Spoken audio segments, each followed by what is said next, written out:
মুক্ত হবে, আর রাজ্য যখন হবে দেশও হবে। তো সেই জায়গায় আমাদের পঞ্চায়েতের বিশেষ ভূমিকা থাকবে। আমাদের নেশার কুপ্রভাবে আপনার জীবনে কি কি পরিবর্তন হতে পারে, আপনার জীবন সেখানে ধ্বংস হয়ে যায়, সেগুলিও সক্রিয় আছে। আমাদের ডিপার্টমেন্টগুলি, যতগুলি ডিপার্টমেন্ট আছে, আমাদের সোশ্যাল এডুকেশন ব্যবস্থা করা হচ্ছে। তাদেরকে কিভাবে চিকিৎসা দেওয়া যায়, তাদেরকে কাউন্সিলিং এর মাধ্যমে সেটা থেকে কিভাবে বের করে আনা যায়, তার জন্য নেতৃত্বে আমাদের রাজ্য সেখানে প্রতিনিয়ত এই নেশার বিরুদ্ধে গভর্নমেন্ট অফ ত্রিপুরা আমি উনাকে অনুরোধ করব এবং যারা সোশ্যাল ওয়ার্কার আছে প্রত্যেকে মিলে আপনারা যদি একটা টিম তৈরি করেন, সেখানে আমরা শপথ বাক্য পাঠ করছি। নেশার বিরুদ্ধে যে নেশার মানে জাতীয় স্তরে তামাক বিরোধী বিভিন্ন ট্রেনিং করিয়ে থাকেন। হয়তো নেশা যে প্রাদুর্ভাব সেটা কমেছে, কিন্তু সম্পূর্ণটা এখনো কমানো যায়নি। সম্পূর্ণটা নিজে আমাদের নেশামুক্ত হতে হবে।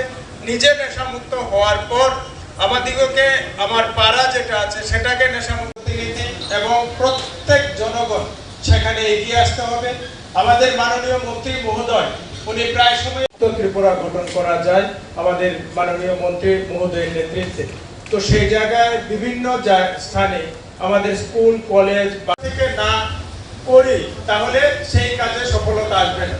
উনি বলছেন যে নেশা মুক্ত ত্রিপুরা করতে গেলে প্রথমে সুন্দরভাবে সেখানে নেশা মুক্ত ভারত তথা আমাদের নেশা মুক্ত ত্রিপুরা গঠন করার জন্য সেখানে আমাদের সারা দেশে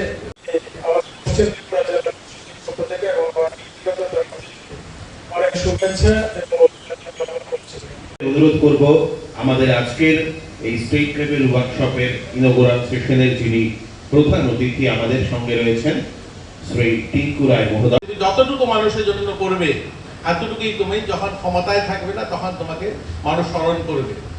অর্থাৎ আপনি যা করবেন আজকে যারাই বিভিন্ন এনজিও দাঁড় করছেন, যারাই এনজিও করছেন, যারাই বিভিন্ন সামাজিক অর্গানাইজেশন তৈরি করছেন, যারা সামাজিক কাজ করছেন, আমরা যা করব আজকে হয়তো আমার হাতে ক্ষমতা আছে, আমি বিভিন্ন দায়িত্ব আছে, আমাদের কাছে পদ আছে। ধরুন দিদি আজ মহিলা কমিশনের চেয়ারপারসন, উনি আজকে এই ক্ষমতা আছেন, বাস ওনাকে সম্মান। যেদিন তিনি মহিলা কমিশন থাকবেন না, যেদিন আমি মন্ত্রী থাকবো না, যেদিন আপনি প্রেসিডেন্ট থাকবেন না, সম্পাদক থাকবেন না ওই অর্গানাইজেশনের, সেদিন আপনাকে কি রূপে মানুষ দেখবে। আজকে যেটা করবেন সেটার উপর নির্ভর করবে। এর জন্য যাই করেন না কেন কাজটা যেন মন থেকে করেন, যতটুকু করবেন। আমি আশা করি আজকের যে ইনিশিয়েটিভ, আজকের যে উদ্দেশ্য সেটা সার্থক হোক, সফল হোক। আমরা সকলে মিলে আমরা রাজ্যের জন্য এই নেশামুক্ত যে সংকল্প, আমরা এই তাম্বাকু ফ্রি যে আমাদের সংকল্প সকলকে করতে চাই, এটা যথার্থ যেখানে প্রয়োজন সেখানে যেন করি, তাহলে দেখবেন আমাদের উদ্দেশ্যটা সফল হবে এবং আমরাও নিজেরা একটা সময় গর্ব করব যে হ্যাঁ আমাদের উদ্যোগে এই রাজ্যের নেশামুক্ত সমাজ নির্মাণ হয়েছে, আজকে ছেলে মেয়েরা নেশামুক্ত হয়েছে। এটা তখনই হবে যখন আমরা করতে পারবো। আমি আমার অফিস থেকে একটা ডাটা নিয়েছি, আপনারা শুনলে অবাক হবেন যে আমাদের এই ছোট্ট রাজ্যে বর্তমান সময় শুধুমাত্র আমাদের এখানে যারা ক্যান্সার পেশেন্ট আছেন তার মধ্যে প্রায় ৪,৪৫৮ জন জীবিত ক্যান্সার পেশেন্ট আছে। মানে আমি এই কথাটা এর জন্য বলছি যে আজকের দিনে যারা আমার কাছে যে ডাটাটা আমি এখনই অফিস থেকে আনিয়েছি, কারণ আমি ক্যান্সার পেশেন্ট গুলো আমাদের কাছে আসে যারা, তাদেরকেও আমরা ক্যান্সার পেশেন্টদেরকে সামাজিক ভাতা দিয়ে থাকি ২০০০ টাকা প্রতি মাসে ক্যান্সার হলে পরে। আমি মন্ত্রী হওয়ার পর দেখলাম যে যারা ক্যান্সার পেশেন্টরা বিভিন্ন জায়গায় ঘুরেন, অসুস্থ হওয়ার পর বা ব্লকে গিয়ে অ্যাপ্লিকেশন দেন, সেখানে অ্যাপ্লিকেশন আমাদের অফিস পর্যন্ত আসতে তারা মরেই যান অনেকেই। তার জন্য ক্যান্সার হসপিটালে একটা আমরা কাউন্টার খুলেছি, সেখানে ক্যান্সার পেশেন্টরা যখনই আইডেন্টিফাই হয় ক্যান্সার, সেখানে তারা জমা দেন, তাদেরকে আমরা একটা ২০০০ টাকা করে প্রতি মাসে পেনশন দিতে শুরু করি। এই সংখ্যাটা দেখুন ৪,৪৫৮ জন ক্যান্সার পেশেন্ট আছেন আজকে যারা এই পেনশন মানে সরকারি সাহায্যটা পান। এখন ভাবুন যেখানে মাত্র একটা ছোট্ট রাজ্য, যেখানে মাত্র ৪০ লাখ লোকের বসবাস, এর মধ্যে প্রায় ৪,৪৫৮ জন ক্যান্সার পেশেন্ট রয়েছেন যারা আইডেন্টিফাই, যারা স্বীকৃত ক্যান্সার কার্ড পেয়েছেন, যারা ট্রিটমেন্ট করছেন। এই সংখ্যাটা আমাদের রাজ্যে রয়েছে। এটা কি আমাদের অবাক করার বিষয় না? এটা নিয়ে আমাদের চিন্তার বিষয় নয় যে আমরা এত ক্যান্সার পেশেন্ট কেন হচ্ছে? এর একটা বড় অংশ এই যে তাম্বাকু, এটা একটা বড় তার রিজন, যারা আমাদের এখানে যারা এই নেশাটা করছেন। তো তার জন্য আমাদের আরো বেশি সংকল্পের সাথে আরো বেশি মন থেকে এই কাজটা করতে হবে যেন আমরা নেশামুক্ত তৈরি করতে পারি। চাইল্ড ম্যারেজ, আমরা যারা বক্তারা বক্তব্য রাখি, যারা অফিসাররা বক্তব্য রাখেন, চাইল্ড ম্যারেজ আমরা খুব হালকাভাবে বিষয়টা নিয়ে আচ্ছা ঠিক আছে হয়ে গেছে কি হবে সেটাকে আটকে ফেলি, কিন্তু আমরা একবারও ভাবি না এই চাইল্ড ম্যারেজের কারণে কি কি হতে পারে। এই যে রক্তদানের রক্ত সংকটের বিষয়টা আসে, এই চাইল্ড ম্যারেজ যখনই হয় চাইল্ড প্রেগন্যান্সি হয়, প্রেগন্যান্সিটা বাড়ে, চাইল্ড প্রেগন্যান্সি বাড়ে তো অসুস্থ ছেলেমেয়ের জন্ম হয়, অসুস্থ ছেলেমেয়ের জন্ম হয় তো একটা তার রক্তের বেশি প্রয়োজন হয়। আপনি চাইল্ড ম্যারেজ কমে যাবে, রক্ত প্রয়োজন কমে যাবে। চাইল্ড প্রেগন্যান্সি করবে, অটোমেটিকলি রক্তের কম প্রয়োজন হবে। তো রক্ত দানের জন্য যতটুকু উৎসাহিত করা দরকার মানুষকে, ততটুকু আমাদের বেশি প্রয়োজন চাইল্ড ম্যারেজটা যেন আমরা কম করতে পারি, চাইল্ড প্রেগন্যান্সিটা যেন কম করতে পারি। আমাদের ছোট্ট রাজ্য, আমরা ইতিমধ্যে প্রায় 42,000 ছেলে মেয়েদের ইউআইডি কার্ড দিয়েছে। ইউআইডি কার্ড মানেই স্বীকৃত দিব্যাঙ্গ, এরা যাদের প্রায় 60-50% দিব্যাঙ্গ। আজকে আমরা প্রায় 42,000 উপরে দিব্যাঙ্গদের কার্ড দিয়েছি। আমরা 70,000-এর কাছাকাছি দিব্যাঙ্গ রয়েছে। ধরুন 10% দিব্যাঙ্গ, তারা অনেকেই কার্ড বানান না কারণ সরকারি সুবিধা পান না। 60% হলেই তারা সরকারি সুবিধা মানে অর্থাৎ পেনশনটা পান। 40% উপরে সরকারি চাকরির জন্য তারা আবেদন করতে পারে। বা যারা ধরুন 70 বছর 80 বছর হয়ে গেছে, ওনারা এখন ইউআইডি কার্ড দরকার নেই। তো এই সংখ্যাটা যদি মিলে নেন তাহলে দেখবেন 65-70,000 দিব্যাঙ্গ ছেলে মেয়ে মানুষ রয়েছে আমাদের রাজ্যে। যেখানে 40 লাখ লোকের একটা ছোট্ট রাজ্য, সেখানে আমরা দেখুন প্রায় 70,000 দিব্যাঙ্গ ছেলে মেয়ে মানুষ আছে আমাদের রাজ্যে। কেন সেটা একমাত্র কারণ, তার বড় রিজন হচ্ছে ওই চাইল্ড ম্যারেজ, চাইল্ড প্রেগন্যান্সি, সেখান থেকে এই ধরনের ছেলে মেয়ে জন্ম হচ্ছে। সেগুলোর জন্য কাজ করতে হবে, সেগুলোর জন্য করতে হবে। আজকে হয়তো নেশামুক্ত নিয়ে আমরা ক্যাম্পেইনিং এর জন্য এখানে বসেছি, কিন্তু এগুলো আমাদের সামাজিক ব্যাধি।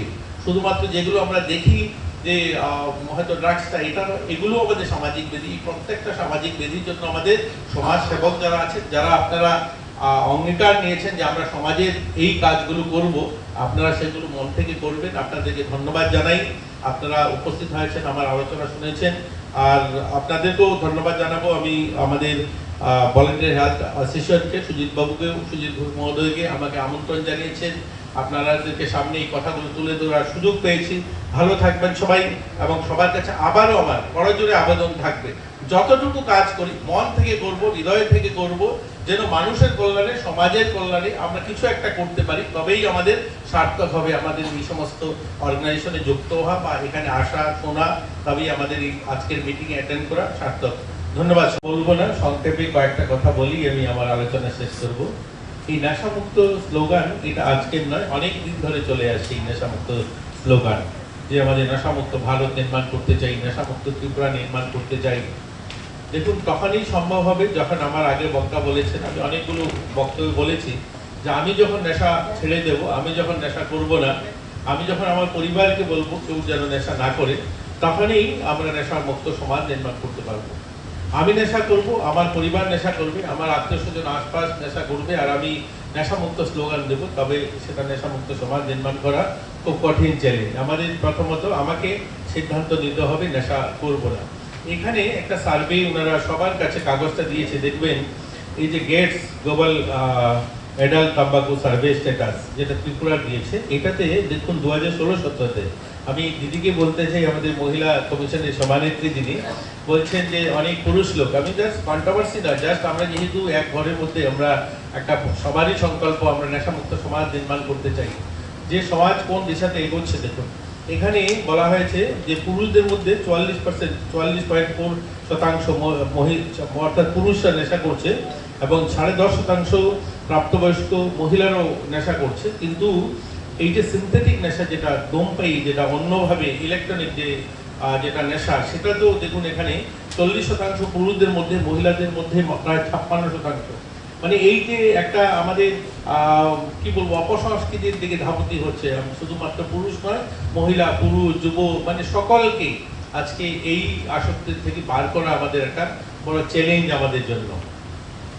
আমি অনেক সময় অনেকগুলো প্রোগ্রামে, এই কয়েকদিন আগে প্রজাপতি ব্রহ্মকুমারী যারা প্রজাপিতা ব্রহ্মকুমারী অর্গানাইজেশন, আমাদের ভারত সরকারের যে সোশ্যাল জাস্টিস মন্ত্রণালয়, তাদের সঙ্গে একটা ওনারা এমওইউ করেছেন যে 10 কোটি মানুষকে তারা শপথ করাবেন যে নেশা আমরা ছাড়বো, আমরা নেশা করবো না। দেখুন, আমি ওনাদের সঙ্গে যখন আমার দেখা হয়েছে, কথা হয়েছে, আমি ওনাদেরকে বলেছি যে আপনারা সেই জায়গাটাই করুন। ধরুন আগরতলাতে যারা এই হলে যারা আছেন, আপনারা সকলেই জানেন যে নেশা করলে আমার কি কি ক্ষতি হতে পারে। আমরা সকলেই জানি এখানে নেশা করলে কি কি ক্ষতি হতে পারে, কিন্তু ওই বটতলাতে যে স্লাম এরিয়াতে যে লোকগুলো বসবাস করে বা সেখান থেকে যে রিক্সাটা টানায়, যে চালায়, যে বা ওই টমটমটা চালায়, সে অতটা আমাদের মতো সে বুঝে উঠতে পারে না নেশা করলে কি হবে। সে হয়তো শান্তির জন্য, সে হয়তো তার একটা মানসিক শান্তি বা পরিশ্রম থেকে যে কঠোর পরিশ্রম করছে সেটার থেকে নেওয়ার পেতে সে হয়তো নেশা করে। আমাকে সেখানে গিয়ে শপথ করাতে হবে। আমি যদি উমাকান্ত স্কুলের ছাত্রদেরকে দিয়ে শপথ করাই, সেটা যতটুকু তার সার্থকতা হবে আমার এর থেকে বেশি হবে কাঞ্চনপুর স্কুলে গিয়ে করালে পরে। দেখুন, এই নেশামুক্ত বা আমরা সামাজিক বিষয়গুলো যখন এই বেদিরগুলো কথা বলি না, দেখুন রক্তদানের কথা বলি, এই ভলেন্টিয়ারি হেলথ অর্গানাইজেশন ওনারাও রক্তদান করেন। আমি একবার গিয়েছিলাম ওনাদের এখানে, অনেকগুলো অর্গানাইজেশন করে। জানেন আমাদের রাজ্যে কতগুলো এনজিও আছে? 584টা এনজিও, রেজিস্টার্ড এনজিও আছে যারা কাজ করে, সামাজিক কাজ করে। 600-র উপরে বাজার সমিতি আছে। এছাড়া সোসাইটি একটা আরো 500 কাছাকাছি এনজিও আছে। তো অর্থাৎ আমাদের এখানে প্রায় 2000 অর্গানাইজেশন রয়েছে। আমাদের রাজ্যে গ্রাম কতগুলো? আমাদের রাজ্যে 580টা গ্রাম, আর বিসি মিলে সব মিলে আমরা 1150। বিসি মিলে সারা গোটা রাজ্যে 1150, আর যেখানে প্রায় 2500-এর উপরে অর্গানাইজেশন কাজ করে। ভাবুন, যদি অর্গানাইজেশন গুলো মন থেকে কাজ করে, হৃদয় থেকে কাজ করে, এই রক্ত শূন্যতা আসবে? যারা ওই অর্গানাইজেশনের সদস্যরা আছেন সকলে মিলে যদি 1 বোতল করে রক্ত দেয়, তাহলেই আর রক্তের প্রয়োজন হবে। আমাদের মাত্র রাজ্যে 40,000 ইউনিট রক্ত চাই। কারণ ওই রক্ত দেওয়াটা বা ওই অর্গানাইজেশনটা করাটাই থাকে। এরপরে যে সামাজিক কাজ বা মন থেকে কাজ করে, সেটা করে মানে করেন না বা করতে চান না, কিন্তু অর্গানাইজেশন তৈরি করে। আজকে দেখুন আমাদের এখানে এই যে নেশামুক্ত নিয়ে কতগুলো প্রোগ্রাম, কতগুলো অর্গানাইজেশন কাজ করছে, কিন্তু সেভাবে আমরা কেন তার সার্থকতা বা সেইভাবে মানে তার যে লাভ বা সেটা আমরা সেভাবে পৌঁছাতে কেন পারছি না? ম্যাক্সিমাম অর্গানাইজেশন গুলো শহরকেন্দ্রিক কাজ করে। আমাদেরকে গ্রামীণ এলাকাতে একদম মফস্বলে যেখানে এটার বেশি প্রয়োজন সেখানে আমাদেরকে যেতে হবে, এগুলো আমাদের ভাবতে হবে। দেখুন, এই চাইল্ড ম্যারেজ দিয়ে আমার দিদি মহিলা কমিশন আছেন, ওনারা যথেষ্ট কাজ করছেন। আমাদের চাইল্ড কমিশন আছে, সিডব্লিউসি আছে, ওনারা কাজ করছেন যে চাইল্ড ম্যারেজ কমাতে হবে। চাইল্ড ম্যারেজ আমরা দেখি যেখানে চাইল্ড ম্যারেজ হয় বা চাইল্ড ম্যারেজ যেখানে আমরা আটকাতে যাই, অধিক ক্ষেত্রে সেখানে নিজেদের মানুষ ইনভলভ থাকেন, পরিবারের লোক ইনভলভ থাকেন। পরিবারের লোকের সেই সাহায্য নিয়েই এই খুব কম ঘটনা আছে যেখানে হয়তো মা বাবা জানেন না। অধিক সংখ্যক জায়গাতে মা বাবা জানেন, তাদের প্রশ্রয় সেটা হয়। এর জন্য চাইল্ড ম্যারেজ কখন বন্ধ হবে? যখন ওই সবাই আমি যখন সংকল্প নেব যে আমার পরিবারে, আমার আত্মীয় স্বজনে, আমার আশপাশে, আমার কাজের মহিলা কারো বাড়িতে চাইল্ড ম্যারেজ হবে না, দেখবে চাইল্ড ম্যারেজ বন্ধ হবে।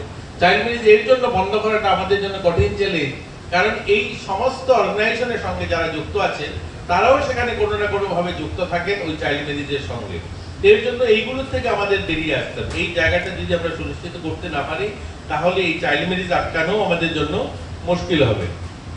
আজকে দেখুন, এই যে বৃক্ষরোপণ, পরিবেশ বাঁচাও, এবং আমাদের 5 জুন বিশ্ব পরিবেশ দিবস, আমরা গাছ লাগানোর কথা বলি, এটা আজকে শুরু হয়েছে, আজ শুরু হয়েছে না।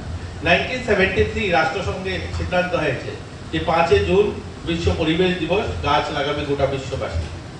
সেই মোতাবেক আজকে সেই 50 বছরেরও বেশি সময়, প্রায় 55 বছর হতে চললো, এই সময় সবাই গাছ লাগাচ্ছি আমরা। আমি মন্ত্রী হিসাবে প্রত্যেক বছর আমিও অসংখ্য অগণিত গাছ লাগাই। যেখানে প্রোগ্রামে যাই, এই জুন মাসে, জুলাই মাসে যেখানে প্রোগ্রামে যাব, স্যার একটা গাছ লাগিয়ে যাবে। এই বৃক্ষরোপণ অনুষ্ঠান 5 জুন তো ধুমধাম করে হয়। আমার যে দপ্তরটা সোশ্যাল ওয়েলফেয়ার দপ্তর, এই দপ্তরে অঙ্গনওয়াড়ি 10,400 অঙ্গনওয়াড়ি আছে। এই 10,400 অঙ্গনওয়াড়িরও ক্যালেন্ডার কার্যক্রমের মধ্যে একটা কার্যক্রম, 15টা কার্যক্রম আছে বছরে, তার মধ্যে একটা কার্যক্রম হচ্ছে গাছ লাগানো। একটা অঙ্গনওয়াড়ির জায়গা কতটুকু? 500 স্কয়ার ফিট জমিতে একটা অঙ্গনওয়াড়ি সেন্টার।